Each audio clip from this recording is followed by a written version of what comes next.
to the Digital Health Programme here on the Sky stage here at 4 Years From Now. Thank you very much.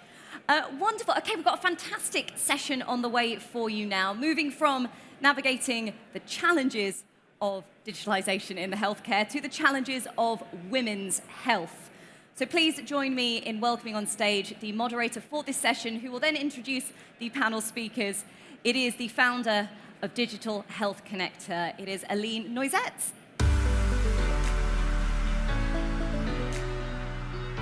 Have a lovely session. Morning, everybody. Very happy to be here today with you this morning to talk about a very important topic that affects 50% of the global population, but has consequences for all the population, women's health. And I'm sure it's no surprise today, we know that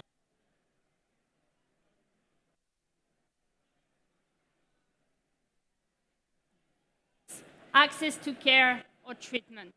And today in that panel, we're going to discuss how we can close that gap with amazing entrepreneurs who've been working toward that goal those past years. So come join me on stage.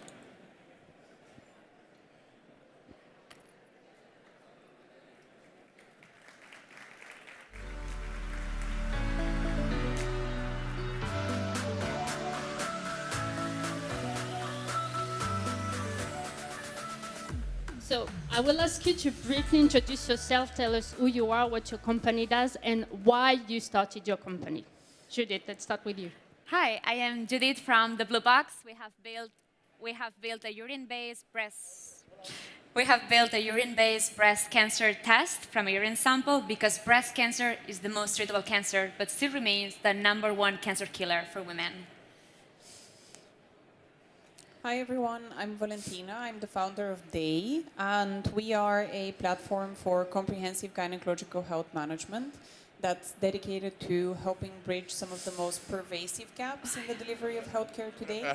We have a very simple premise behind our work, namely to repurpose an existing device that many women use on a regular basis, the menstrual tampon, and to give it the second lease of life with more value and more utility. So we started by introducing the world's first pain-relieving tampon, which directly addresses the fact that about 90% of people experience period and pelvic pain. And more recently, we introduced a diagnostic tampon, which is a self-sampling solution for at-home STI, HPV for cervical cancer, and vaginal infection screening. And I started the company because I had a lot of personal experiences with gynecological health horror stories, which initially I thought were very unique and rare. And then through conversations with my peers and my friends, I realized the breadth and depth of the gender health gap. And today I genuinely feel that women's health is the single most important challenge we have to solve for before we can look to space and flying cars and AI and everything else that we're very hyped up about now. We need over half of the population to be able to fully take part in our societies and our economies and not be stuck at home with a hot water bottle. Thank you.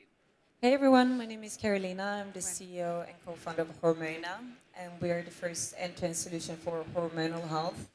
We have invented tests so women can test their hormones in urine and get a quantitative result within 15 minutes to really understand what's going on in a woman's body. And our aim is really to follow women from the first period to the last with all the hormonal changes that we're going through. Thank you very much for those introductions. So let's dive into the topic. So we know that there's a health gap when it comes to women's health. And we've also seen many women's health companies, startups, being created those past years. So my first question to you, what can we do to close that gap? And why do we need women's health companies? Judith, do you want to start? Yeah. Well, we are... I think it's working, huh? Yeah.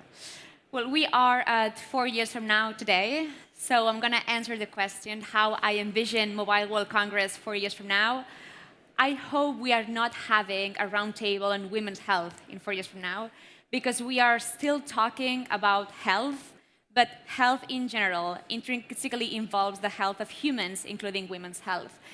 And I think this is going to happen because every year more and more, we are placing a lot of attention on identifying those underserved populations, on underserving, what are the limitations, and in the future, we will start focusing on in those.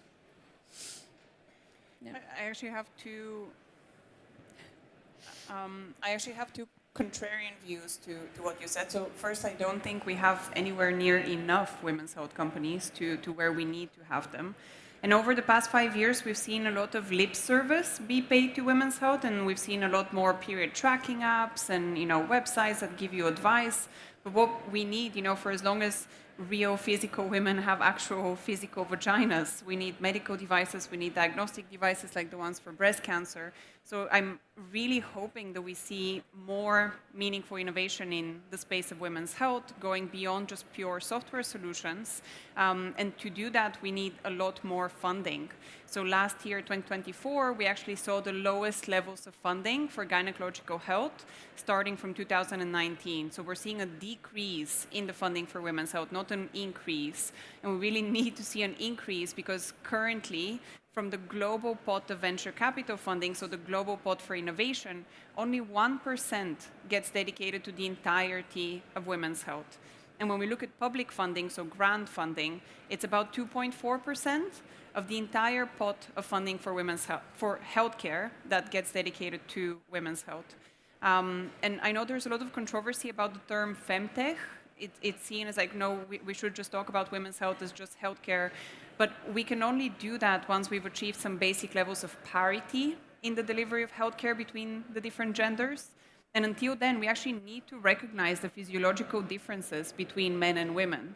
And perversely, the feminist movement in the 70s, when it was all about, we're exactly equal to men, we can be exactly as strong, exactly as professionally good, etc. It created a bias in scientific research as well, because we were afraid to recognize that there are physiological differences in the female physiology versus the male physiology. And until we recognize this, we're not going to be able to, help provide adequate heart attack care to women, because currently the symptoms that we recognize in a heart attack are the symptoms that show up in the male physiology. And as a result, about 50% of women with an active heart attack showing up to the emergency room get sent away because doctors are trained to recognize the male symptoms of a heart attack, not the female symptoms. So I actually think we need to be talking a lot more about women's health and not just calling it healthcare, because calling it healthcare meant that the default model for the delivery of healthcare was the male-friendly one. We need to be comfortable with acknowledging that we have physiological differences. It doesn't make us weaker in any way. I do think it's a challenge, though, to call it femtech, because I'm speaking with so many funds that have done like one femtech investment, then they've considered to kind of tick that box. So I'm very torn towards like the expression femtech, if we should call it femtech or if we should actually call it women's health or health as a general word. So I would say I agree with you that we need to bring in more funding and research to the landscape overall, but calling it femtech, I'm not really sure if it's helping us or if it's actually just putting a lot of limitations to women's health companies. Okay, so is that okay? So those past years, 4 years from now, it's the 11th years that it's happening. Digital health has been growing those past years, differently in the different therapeutic areas, some more advanced than others. So Judith, how do you see the state and speed of innovation in gynecology specifically? Well, that's a tricky question, following what you just said. Gynecology is not advancing as fast as other fields of medicine, other spaces of medicine. There are many reasons behind that. In my view, we are lagging. We don't have enough tools to quantify the problem. We sometimes diagnose too fast. Endometriosis is a very good example of that. Mental health is another example of that. If you cannot quantify the problem, we cannot start treatment and we cannot make personalized treatment. So in the end, patient outcomes are worse. That is a critical problem, not only for women, as you were saying in the beginning, but for the whole population, because women's health is the health of 50% of the world's population.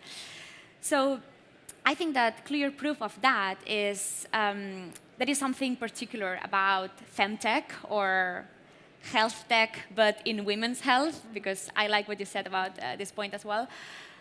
We see a lot of founders that are not only very good at understanding the precise problem they are solving, but they are actually part of this critically underserved population. I think that the space of women's health is full of founders who are frustrated patients who have gone to the lab and built a solution for themselves because the industry was not catering for their needs. Or even, and that's even more encouraging, that it's full of doctors who have left the hospital to go to the lab or to go to to build technology that solves their problems. And that is not only very good, very optimistic, but that also proves that investing in women's health is not only a social cause, it's actually a very, very profitable business opportunity. And I think we have to really understand that, looking at the data, because the minute we understand that, a lot of problems will start being unlocked.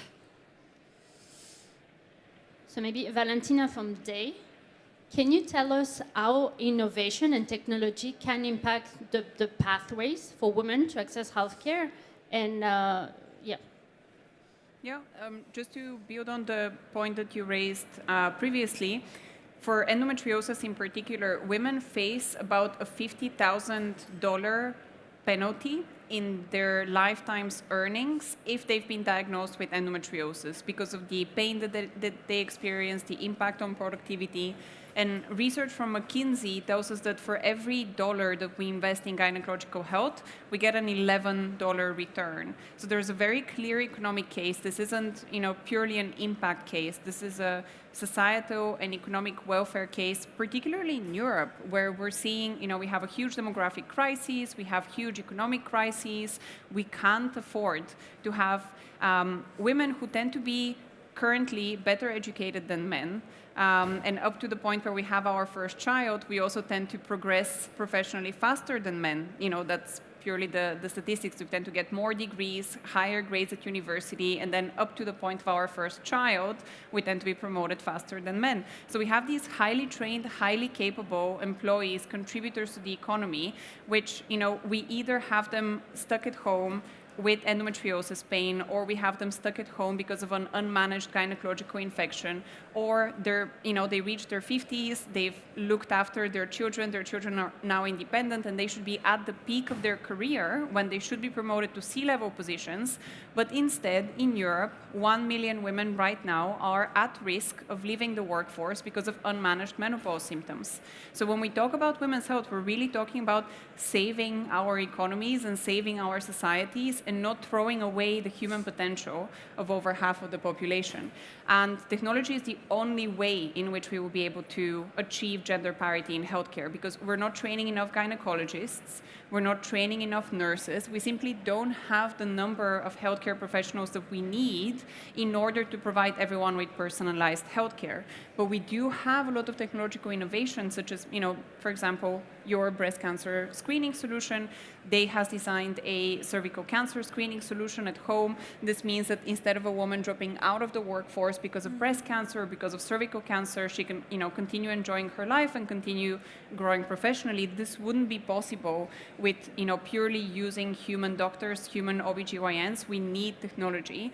And this, again, brings me back to the investment case for both public and private healthcare. And what you mentioned, Karolina, I've experienced this so many times. There's such a fear of women's health within the investment community today. When I go in to pitch about gynecological health, most investors are men, and they're deeply uncomfortable with the subject. I can see how their hairs are raising a little bit on their hand. They're looking at their watch. They're looking down. They can't wait for me to leave the room.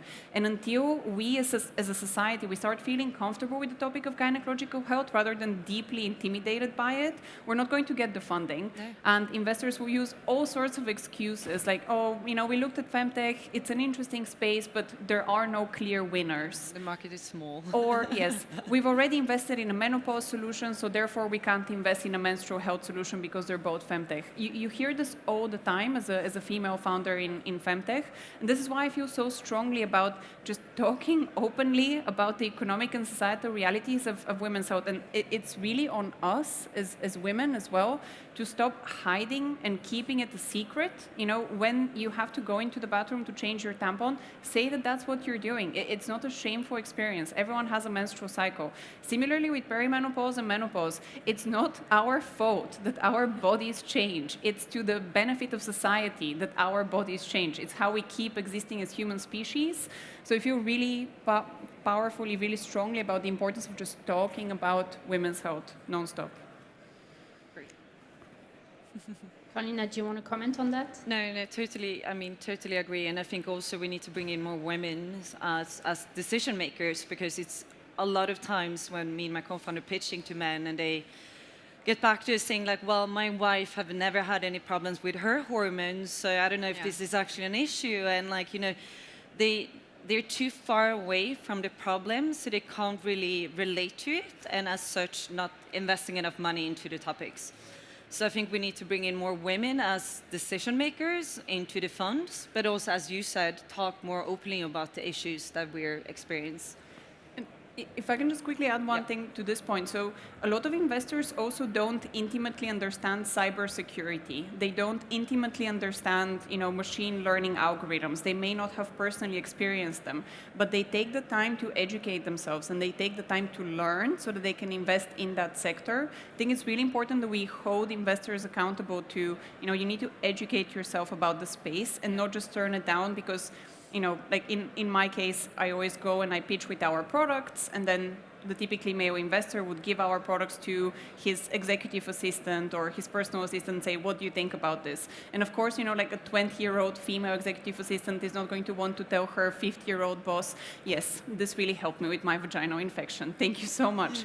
So then, you know, they outsource the due diligence of the company, either to their partner or to their executive assistant, and that's no way to assess an economic opportunity. No, but what I think is very contradictory then is like when it comes to women's health companies, the ones that manage to raise most capital is actually male founders that have founded a women's health company that cannot try the product and is not the right user group. So it doesn't make any sense to me.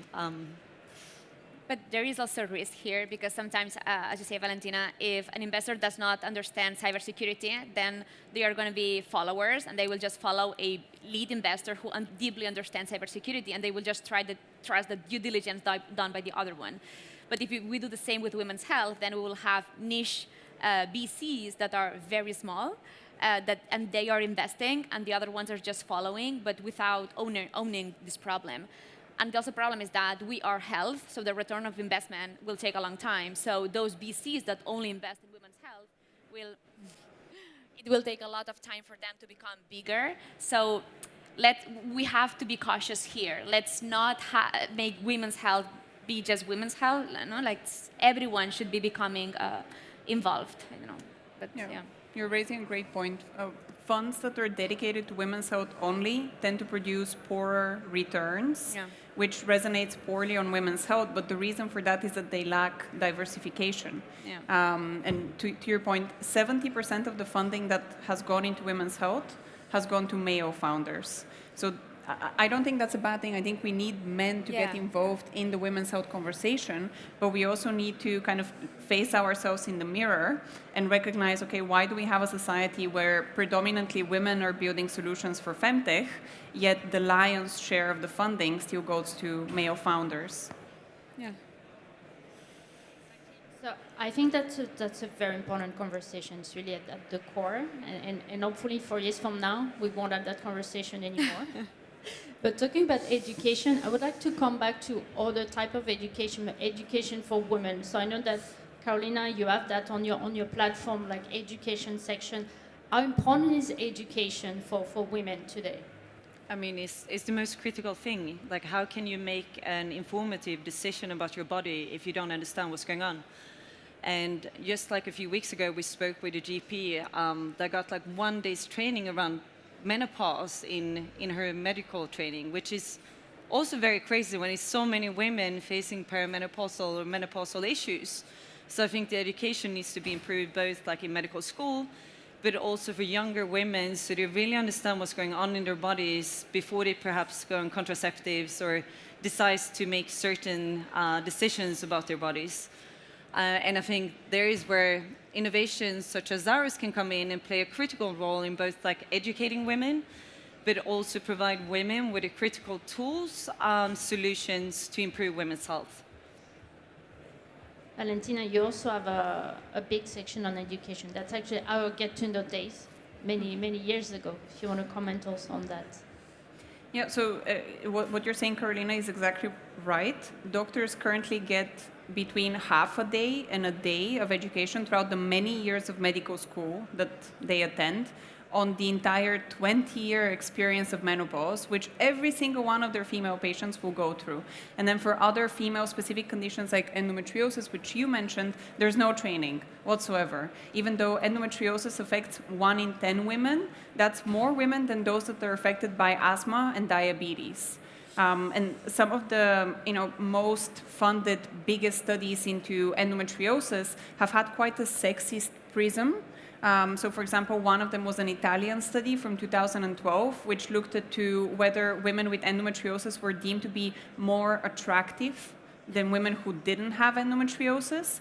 And the way in which they measured attractiveness was how large were their breasts, how small was their waistline, and when did they have sex for the first time, the patients. And this was a publicly funded study which was published in a peer-reviewed journal. So this is supposed to be kind of the top tier of science for endometriosis. So education is incredibly important both to help tackle medical misogyny, because we know that a lot of female patients are just being dismissed.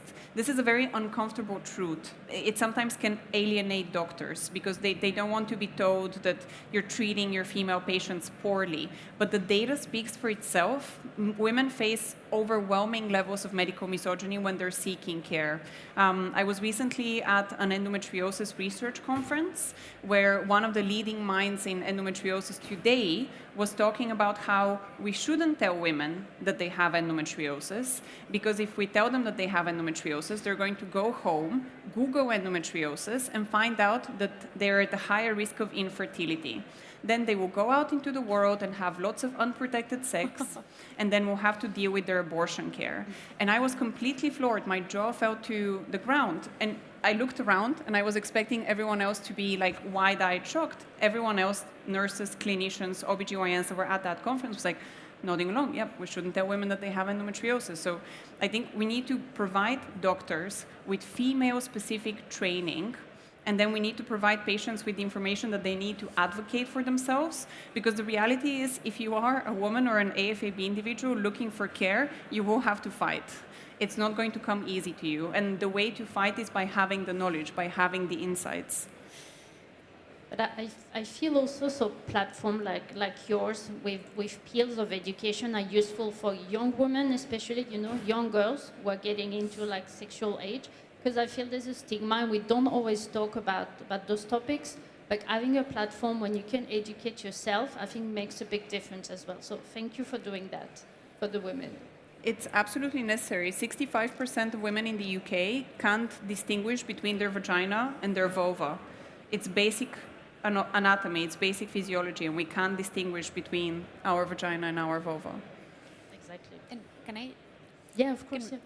I was smiling when you were saying that, because I think that one of the complexities or one of the beauties of this industry is precisely that we are in the intersection between something that is done for the general public, something that is delivered by very, very highly trained professionals, which are doctors, and something that is regulated by Europe or the UK or the US, no? And it has to be part of this triangle will never disappear because it has to be here, no? So I think that we engineers or we founders, what we have to do is understand what everyone wants, learn how to speak their language, and then be the vehicle that puts them all together.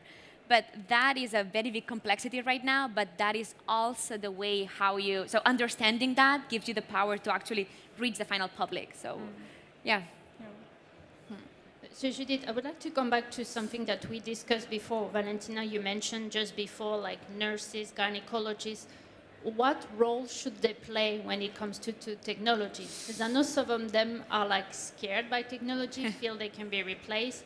How should you play? How should they be involved? I think that every biomedical engineer should have at least 5 doctors on speed dial. We are at their service. In the end, doctors will save your life. We are here to give them one more tool in their belt. I think that when you are innovating in the medtech space, your idea or your goal should not be to just disrupt the system and build something entirely new, because you are one person with one vision of the world. How you think that things should be done is not the ground truth. If things have been done in a certain way, it's because of something. So understand what are the limitations, understand what doctors want, understand what patients want, and then build based on that. And I think that ultimately, we're talking about that here today at Mobile World Congress because it is technology that is enabling healthcare to be delivered even better. And particularly, AI is making it everything go faster. So if regulatory is able to keep up, then what we have to do is, just put technology in the service of patients, first patients, like you were saying, and also doctors. And how can we have more gynecologists or healthcare professionals prescribe those technological solutions? I think we need to start with having a lot of empathy for the experience of being a clinical care provider who's constantly inundated by different sales pitches and different requests for piloting new technology. And we need to start by acknowledging that a lot of technological solutions so far haven't been successful in integrating with traditional models of healthcare delivery. And I think it's exactly because there's a lack of a feedback mechanism whereby the clinician and the health provider is invited to co-create the service which they're going to have to use. So when we talk to healthcare providers at Daye, we always try to understand that they're incredibly busy. They have a huge mental overload, and we're just another potential addition to their mental overload. Yeah. So that's very challenging. How do you incentivize doctors to give up even more of their time, which is already very precious and limited, to give you feedback on your solution? And you can't really create a successful solution without that feedback. Karolina, do you want to add something to that around the topics of gynecologists? No, I totally agree. You need to work super, super close with the doctors, but be patients-driven, patients in the center, and that is something we do on a daily basis. We have user advisory boards where we bring in our users to really get real feedback while we work with doctors to really understand from their point of view as well how we can decrease the burden. So it's very important to be patient-centric, but also bring in the doctor's opinions, I would say. Perfect. So now we're coming to the close of the panel, and quickly, I would like to ask you, so we have some entrepreneurs, some healthcare professionals in the room. What would you suggest? What tips would you give entrepreneurs looking into developing a solution in women's health, or healthcare professional gynecologists who should adopt those solutions? Karolina, let's start with you. I would say that it's not easy. You need to be a bit naive to dive into women's health, but it's so needed. It's so much innovation is missing, and it's so much things that needs to be improved. So I would definitely go for it and try to find a role model that raises capital, that can hold your hand throughout the challenges that we've gone through. Valentina? I think you have to be incredibly patient and incredibly persistent, because building in gynecological health is one of the most challenging industries. You know, we start by needing to resolve the gender funding gap. If you're successful in overcoming the gender funding gap, then you have to overcome the gender data gap. So you have to generate the clinical evidence for your product, because so little clinical evidence exists on the female physiology specifically. And then if you've been successful in overcoming the funding gap and the research gap, you're then faced with the gender advertising gap. So currently, Amazon, Meta, Google, TikTok, they all block gynecological health content, whether it's menopause or breastfeeding or menstruation. It's categorized as adult content or political content. So you need to ensure that you create your entrepreneurial journey in a way that will enable you to have longevity and endurance, because it's not just going to be one huge mountain that you have to cross. It's going to be a series of peninsula that you have to get through. But with enough patience and perseverance, it's possible. And again, I do really genuinely believe that women's health is the single most important challenge we have to resolve for within our lifetime. And I know that I would personally feel horrible if I have to look at my children and the next generation in the eye and tell them, yes, I failed, and we pass this generation onto you again, this challenge onto your generation again. Judith, the last word for you. Well, I would say if you're building in this space, probably because you enjoy building new technologies. But in order for your technology to actually reach the patient, you have to force yourself to leave the lab, leave the office, and go to the field where your innovation will be used and talk to doctors, talk to patients, and spend 75% of your time understanding the problem, then go build your solution. Fantastic. Well, Judith, Valentina, Karolina, thank you very much. Thank you for what you're doing. Keep doing it. And thank you for being here with us today. Thank you. Have a nice rest of the conference. Thank you.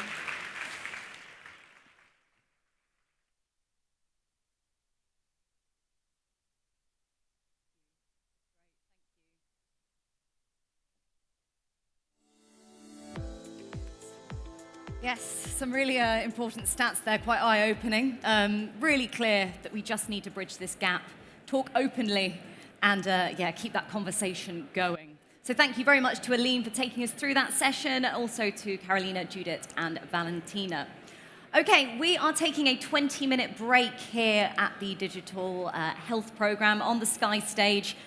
We will be back in 20 minutes to talk about AI, which I know is a topic that has come up quite a few times already this morning. So go and grab a coffee, go and explore. We've got the Founders stage and the Agora stage in reach. So you can definitely pop in there and be back in 20. So have a good one, and we'll see you then. Thank you for joining us so far this morning.